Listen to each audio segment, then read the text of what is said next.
ఏటూరు నాగారంలో ఒక మైనర్ బాలిక వ్యవహారానికి సంబంధించి కొందరు ప్రతిపక్ష నాయకులు, వ్యక్తులు మరియు కొన్ని మీడియా సంస్థలు ఉద్దేశపూర్వకంగా అసత్య ప్రచారాలు చేస్తున్నారని రాష్ట్ర పంచాయతీరాజ్, గ్రామీణాభివృద్ధి, ఆర్డబ్ల్యూఎస్ మరియు స్త్రీ శిశు సంక్షేమ శాఖ మంత్రి దనసరి అనసూయ సీతక్క తీవ్రంగా ఖండించారు. ఈ ఘటనలో అసలు ఏం జరిగిందనే వాస్తవాలను పోలీసులు మరియు మహిళా శిశు సంక్షేమ శాఖ అధికారులు దర్యాప్తులో తేలిన విషయాలను ప్రజల ముందు ఉంచేందుకు ఏటూరు నాగారంలో ఏర్పాటు చేసిన మీడియా సమావేశంలో మాట్లాడారు. అధికారుల విచారణ వివరాలు వెల్లడించేందుకు ప్రెస్ మీట్ ఏర్పాటు చేస్తే కొందరు మీడియా ప్రతినిధులు దాన్ని బహిష్కరించి నిరసన చేపట్టడం విడ్డూరంగా ఉందని మంత్రి అన్నారు. ఒక కాంగ్రెస్ నాయకురాలి కుమారుడిపై ఎలాంటి ఆధారాలు లేకుండా అసత్య ఆరోపణలు చేసినందుకు వాస్తవానికి రోడ్డెక్కి నిరసన చేయాల్సింది మీరు కాదా, మేము అని మంత్రి సీతక్క స్పష్టం చేశారు. కొన్ని మీడియా సంస్థలు రాజకీయ పార్టీలకు తొత్తులుగా మారి కాంగ్రెస్ పార్టీని బద్నాం చేస్తున్నాయని మంత్రి ధ్వజమెత్తారు. రేటింగ్స్, రాజకీయ ప్రయోజనాల కోసం తప్పుడు వార్తలు ప్రచురించి ఒక మైనర్ బాలిక జీవితంతో చెలగాటమాడుతున్నారని మండిపడ్డారు. ఉద్దేశపూర్వకంగా చేస్తున్న ఈ దుష్ప్రచారం వల్ల ఆ మైనర్ బాలిక కుటుంబం తీవ్ర మానసిక క్షోభకు గురవుతుందని ఆవేదన వ్యక్తం చేశారు. ఆరోపణలు చేస్తున్న వారి వద్ద నిజంగా సరైన ఆధారాలుంటే వాటిని పోలీసులకు సమర్పించి నిలదీయాలని మంత్రి సీతక్క సవాల్ విసిరారు. ఎలాంటి ఆధారాలు లేకుండా తప్పుడు కథనాలు ప్రచురిస్తున్న, ప్రచారం చేస్తున్న మీడియా సంస్థలకు లీగల్ నోటీసులు పంపుతామని మంత్రి సీతక్క హెచ్చరించారు. ఏటూరు నాగారం ప్రజలందరికీ పేరు పేరున హృదయపూర్వక నమస్కారాలు. ఈరోజు ఒక మైనర్ బాలిక గురించి కొన్ని పత్రికలు, కొంతమంది వ్యక్తులు ముఖ్యంగా తప్పుడు సమాచారాన్ని ప్రచారం చేశారు.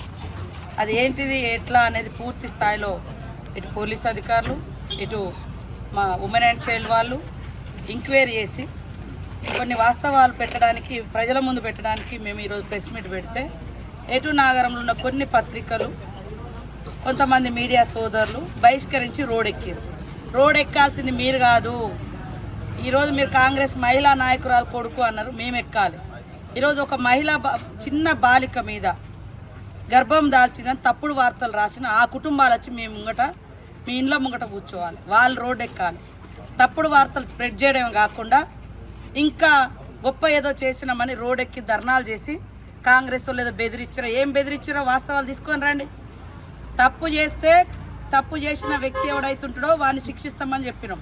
తప్పుడు వార్తలు కూడా స్ప్రెడ్ చేసి ఈరోజు ఒక మైనర్ బాలిక జీవితంతో చెలగాటాలు ఆడడమే కాకుండా ఈరోజు మీరు ఒక పార్టీకి తొత్తులుగా మారి తప్పుడు ప్రచారాలు చేసి కాంగ్రెస్ను బదనాం చేస్తే మీరు రాజకీయంగా రండి, కానీ ఒక మైనర్ బాలికను ఈ వివాదాల్లోకి లాగి ఆ కుటుంబానికి మానసిక క్షోభను చేయడమే కాకుండా ఇవాళ రోడ్డెక్కి మేము సీతక్క ప్రెస్ మీట్ను బహిష్కరించడం అని చెప్పుకోవడం గొప్పతనమా?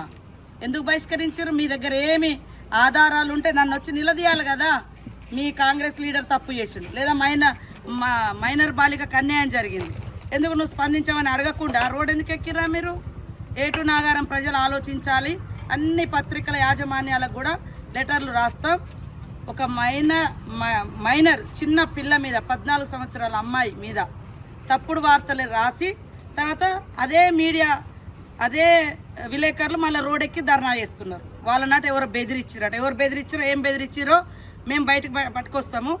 మరి మీరు కూడా ఆ అమ్మాయి కుటుంబాన్ని ఎంత మానసిక క్షోభకు గురి చేసిరో మీరు వచ్చి ఫస్ట్ బయటకు వచ్చి పోలీస్ స్టేషన్లో మీ దగ్గర ఎవిడెన్స్ ఏందో చెప్పండి అని మేము డిమాండ్ చేస్తాము.